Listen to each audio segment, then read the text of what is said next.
अमृत तो मिलता समुद्र बीच और कोई कहती है शशि शेष राजधानी में। कोई विद्वान कहते हैं अमृत समुद्र में, कोई कहते हैं नारियों के अधरामृतों में है, कोई कहते हैं चंद्रमा में है, कोई कहते हैं पातालपुरी में।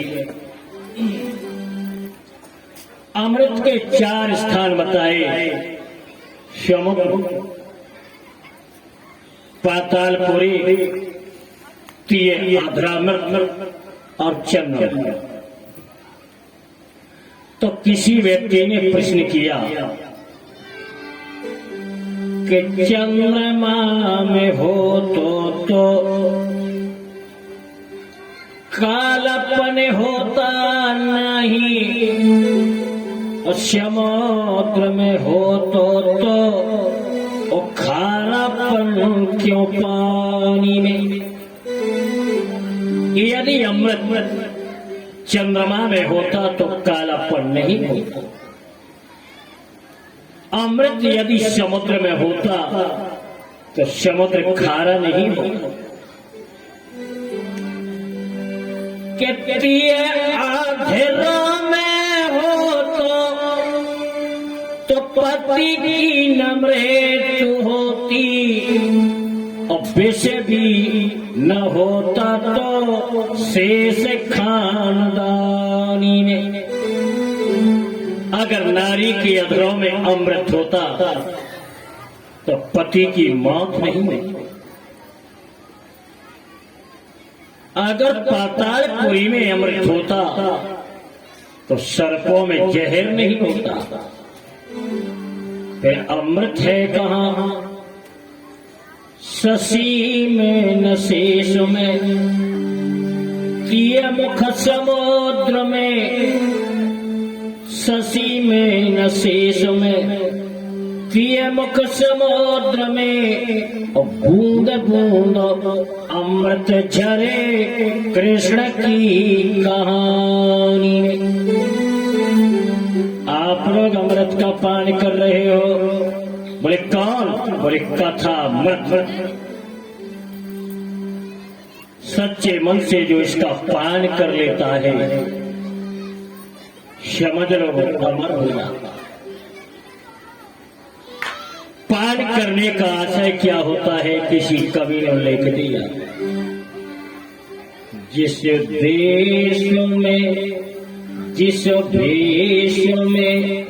परदेश में रहो, राधा रमणी राधा रमणी राधा रमणी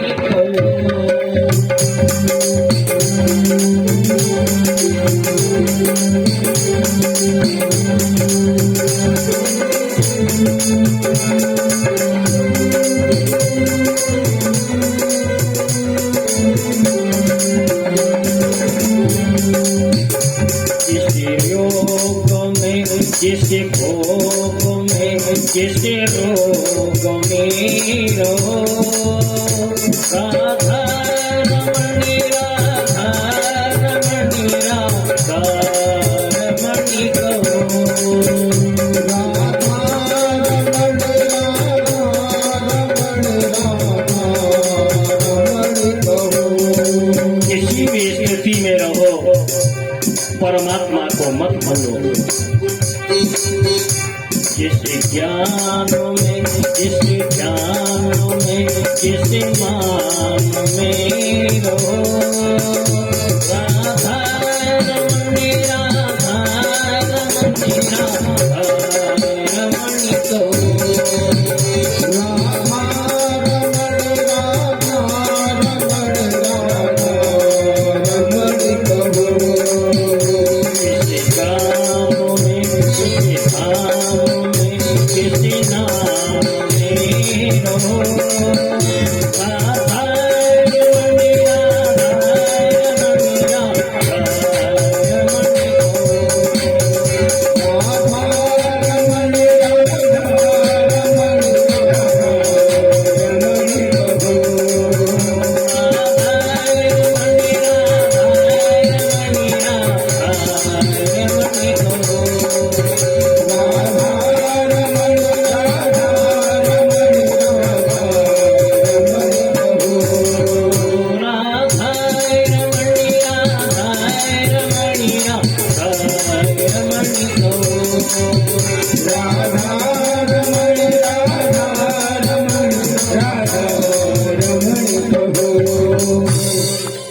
कथा का मेन सार है, हम किसी भी परिस्थिति में रहे परमात्मा को न भूलें।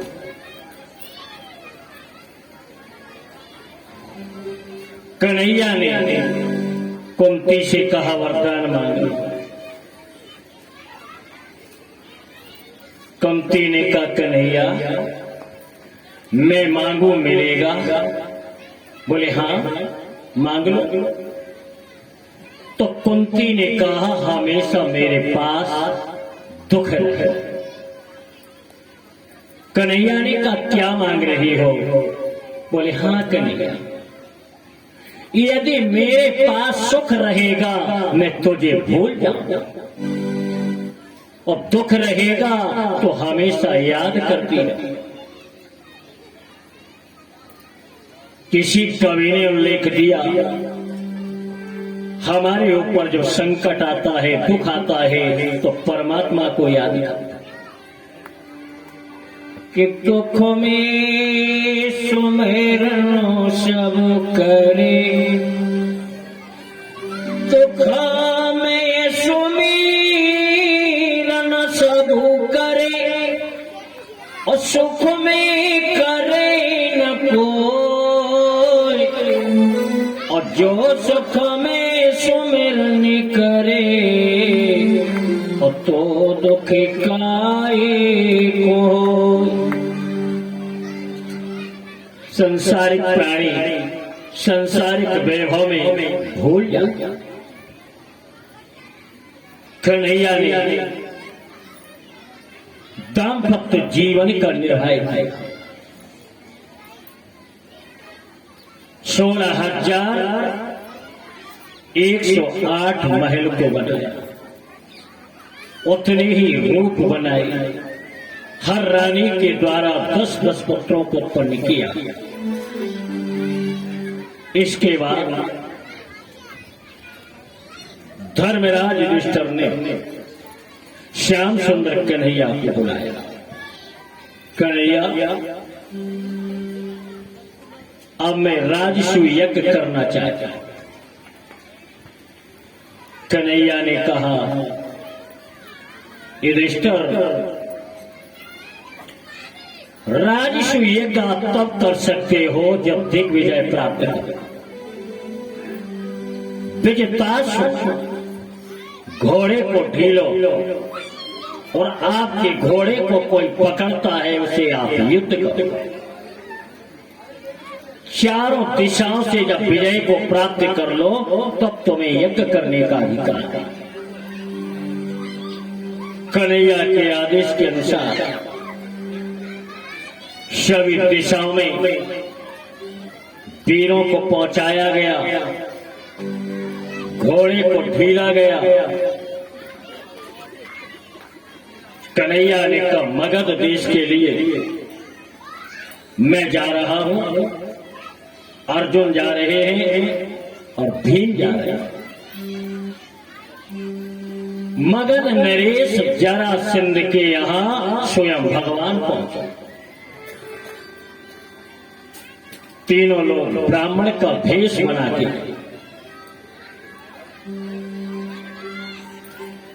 जरासंध के दरवाजे पर आवाज दी कि अरे मेरे राजन भिक्षा दे दो, अरे मेरे राजन भिक्षा दे दो, तीन ब्राह्मण आए हैं।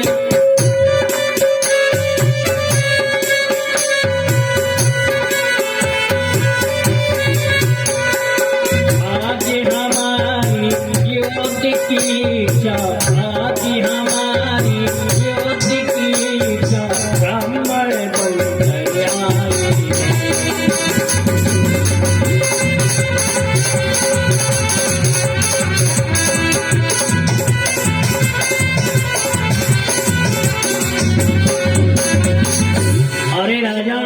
मुझे भिक्षा दे। भगवान ने कहा युद्धं नो देहि राजेन्द्र द्वार समावशो यदि मन्यसे युद्धार्थिना वयं प्राप्ता राजन्यानं कांक्षया। हम तीनों ब्राह्मण भिक्षा मांगे। जरासंध ने कहा, तुम्हारी वाणी ब्राह्मण जैसी नहीं, तुम्हारी वाणी क्षत्रिय जैसी है,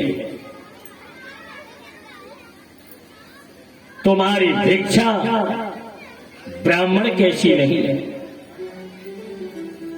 तुम्हारी भिक्षा भी क्षत्रिय जैसी है। ब्राह्मण कभी युद्ध नहीं चाहता। ब्राह्मण अगर चाहता है तो क्या चाहता है? किसी कवि ने उल्लेख दिया कि कहे सोने से ठाकुर माने। ठाकुर जी की बड़ाई कर दो प्रसन्न, कि कहे सोने से ठाकुर माने, और ब्राह्मण जा तो खवाए थे, और कहीं नहीं ते आला माने पनिया जा सगाई थे।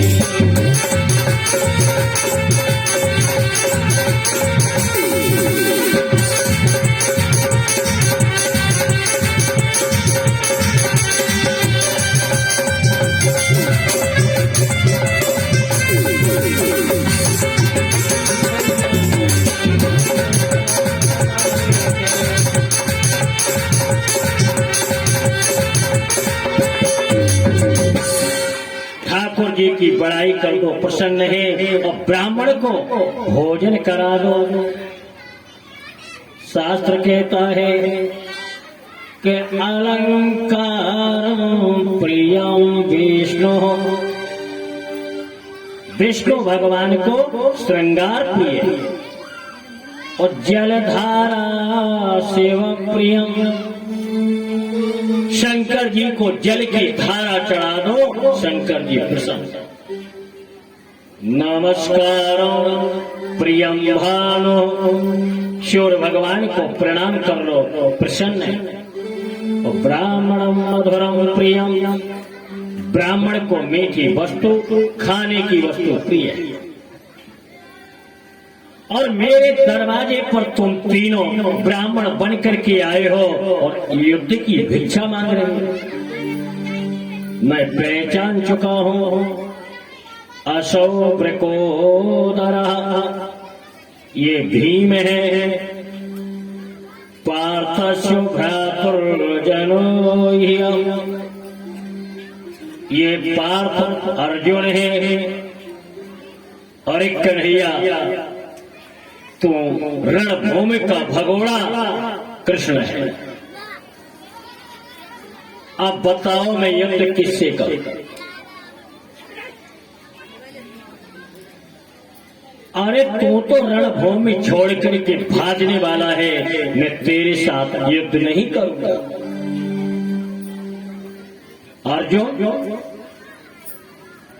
अर्जुन के साथ युद्ध नहीं करूंगा, क्योंकि मेरी बराबरी का नहीं है, यह बहन लीला है। ये हिजड़े के रूप को धारण करने वाले है।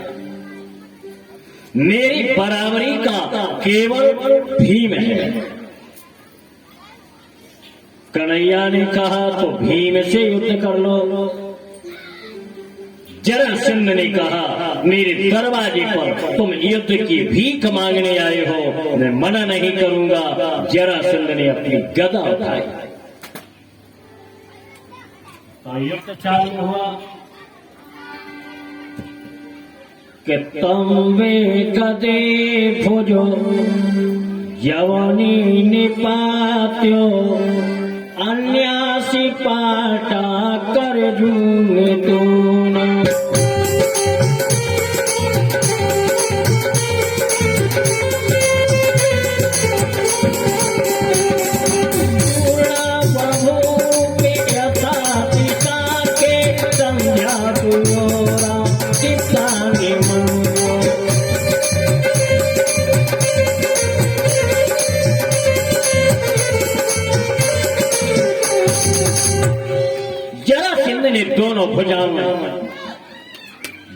को लेकर के और भीम से युद्ध चालू कर दिया।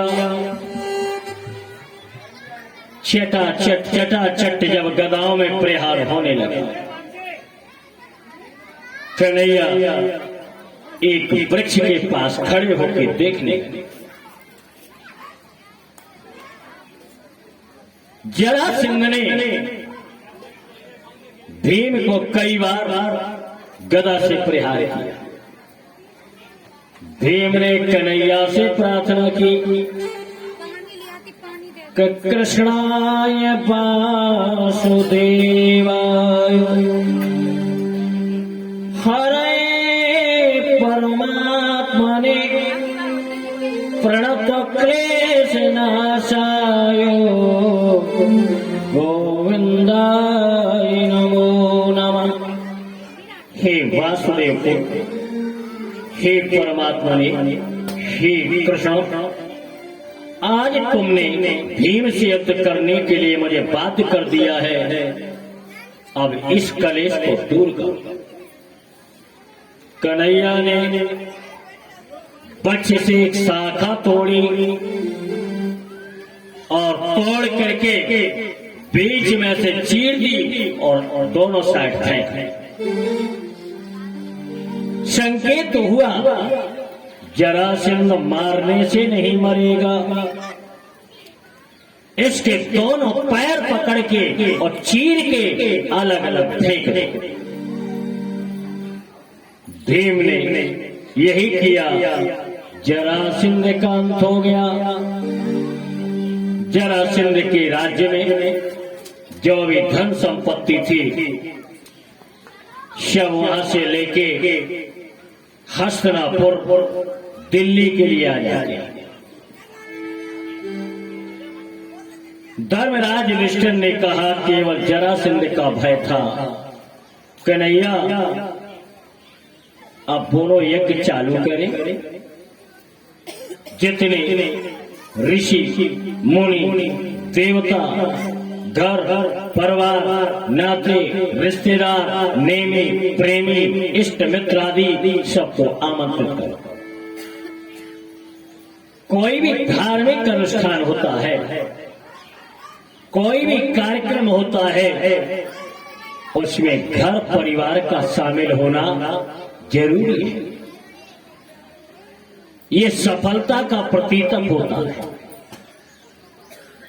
अगर घर परिवार के रुष्ट हैं तो, अगर रूठे हैं तो क्या करना चाहिए? रूठे रहने दें क्या? बोले नहीं, कि रूठे सुजनों मनाइए, रूठे सुजन मनाइए, और जो रूठे सो बार, और रहे मन फिर तोइए, और टूटे मुक्ता हार। अगर घर परिवार के रूठे हैं तो उन्हें बार बार मनाना चाहिए। बोले कैसे? आपका अगर मंगल सूत्र 4 दिन में टूटता रहे तो क्या आप अपने मंगल सूत्र को फेंक देंगी? नहीं फेंकेंगे, बार बार तोड़ेंगे।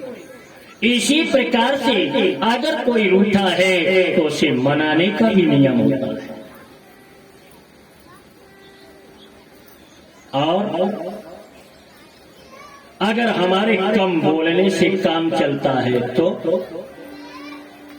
तो रहे मन चुप होए बैठिए, कि रही मन चुप होए बैठिए, और देख दिन के फेर, तो चुपचाप बैठो। कि रहे मन चुप होए बैठिए, देखो दिन के फेर, और बिगड़ी सब बन जाएगी, लगत न लागे तेर। समय जब आ जाएगा सब बन जाएगा। युधिष्ठिर ने कहा कन्हैया ने समझ नहीं पाया आप क्या कहते हो। कन्हैया ने कहा मैं सब कुछ कह चुका हूं,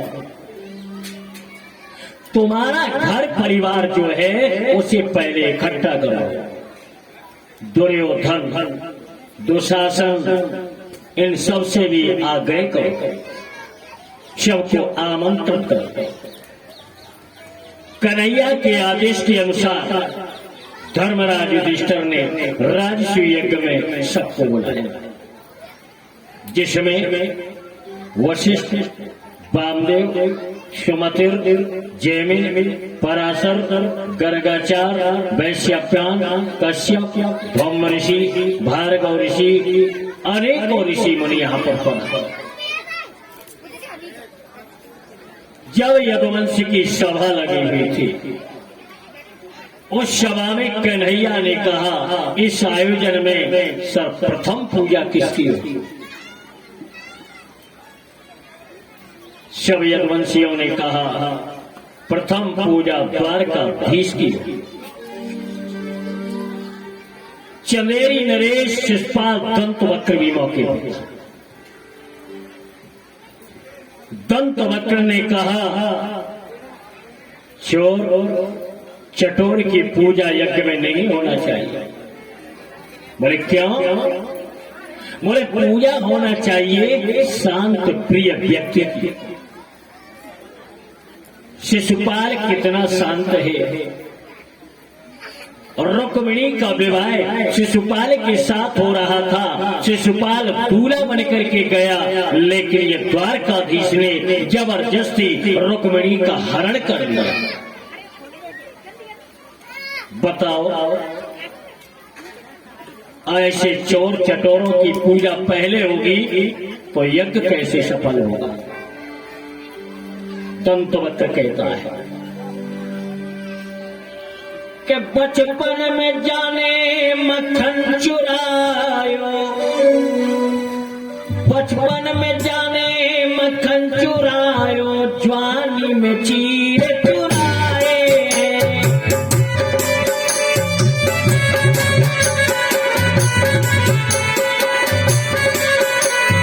बचपन में जाने मक्खन चुरायो, जवानी में चीर चुराए।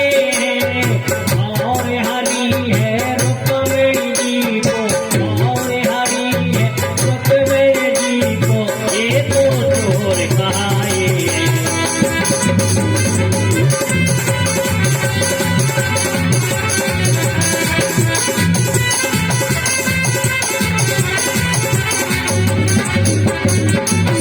अरे बचपन में जाने मक्खन चुराया, गोपिकाओं के मथनों को फोड़ा,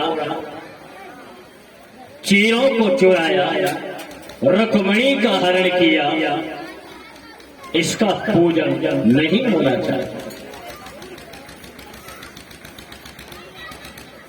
सभी यदुवंशियों ने कहा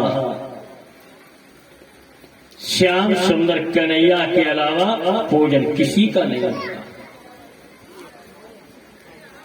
शिशुपाल फड़फड़ाने लगा,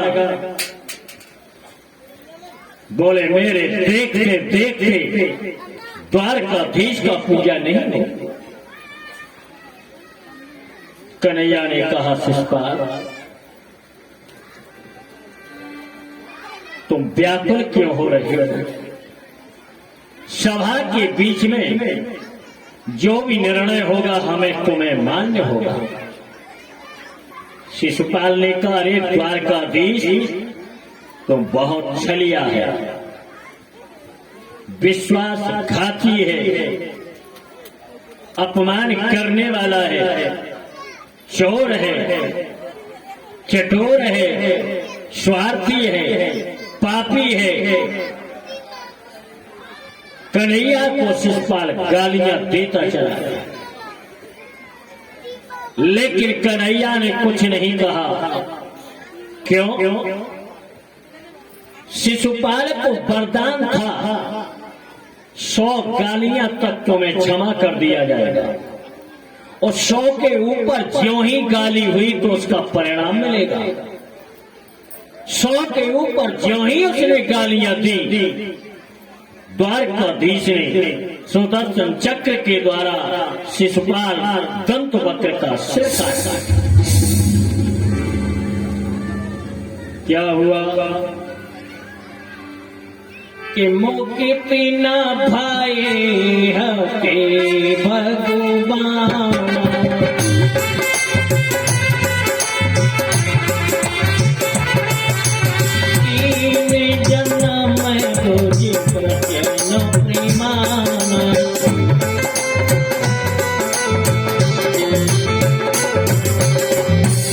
शिशुपाल दंत वक्र ये 3 जन्म के लिए ने श्राप लगा। शिशुपाल दंत वक्र के तेज निकल करके द्वारकाधीश के मुख में समाहित हो गया।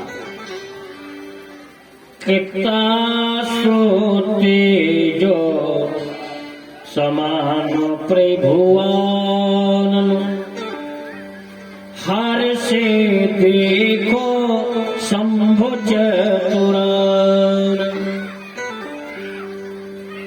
शिशुपाल दंत वक्र का उद्धार किया। कन्हैया ने कहा, धर्मराज यज्ञ का कार्य प्रारंभ करो। धर्मराज युधिष्ठिर ने कहा, कन्हैया मैं कैसे समझूंगा कि मेरा यज्ञ सफल हो चुका है। कन्हैया ने 5 जन्य नाम का शंख यज्ञशाला में रख दिया। यह शंख बज जाएगा, तुम्हारी यज्ञ सफल हो जाएगा। एक ध्यान रखना, धुआं बंद होना चाहिए।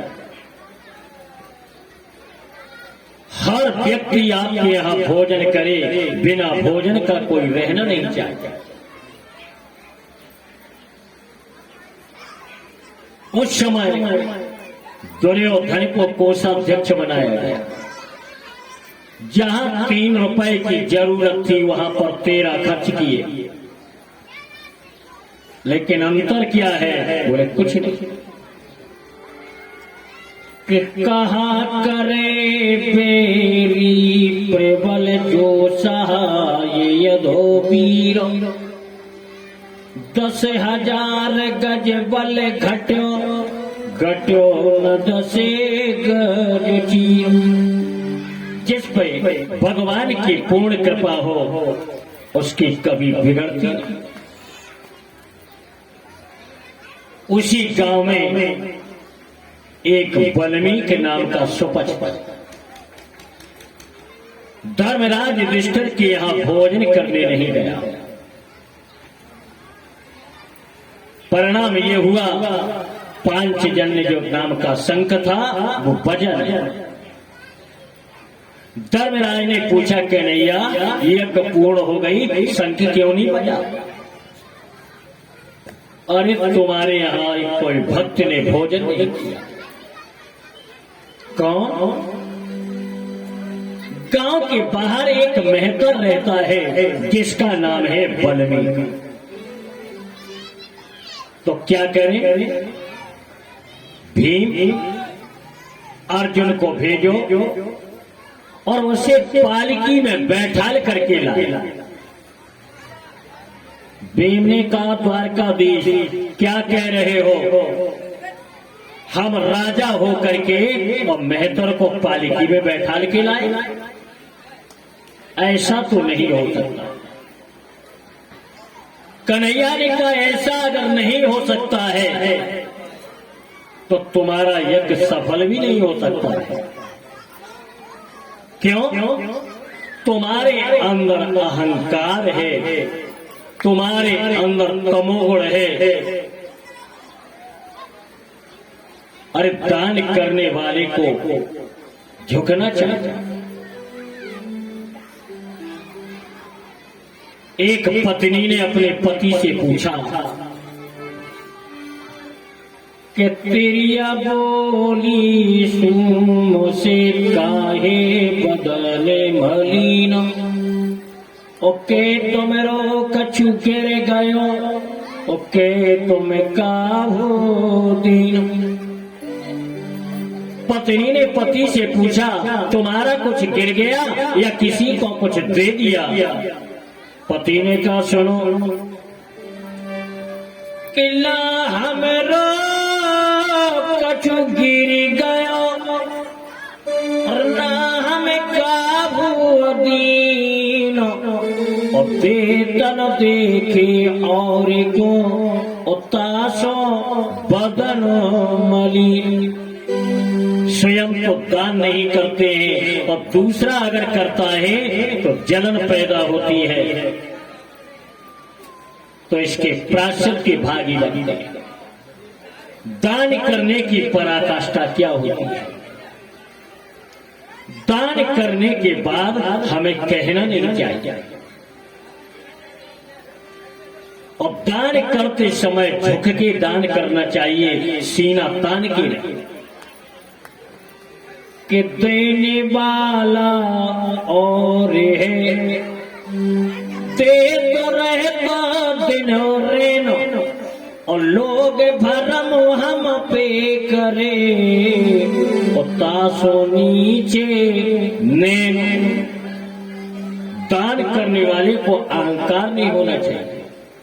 कन्हैया ने कहा, भीम अगर तुम्हें अपनी यज्ञ सफल करना है तो विमान लेकर के उस मेहतर को बैठा रखिएगा। भीम ने कहा, कन्हैया वह मेहतर है। कन्हैया ने कहा, सुनिए कि जाति पाति को लो धर्म बढ़ाई,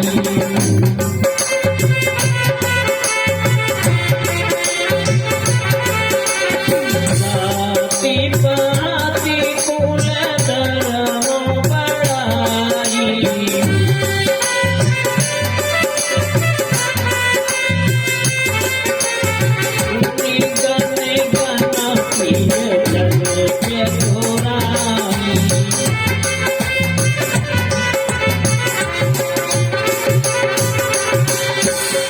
मैं भक्तों में 10 चीजों को नहीं देखता। कौन सी जाति का है, कौन सी पाति का है, कौन सी कुल का है,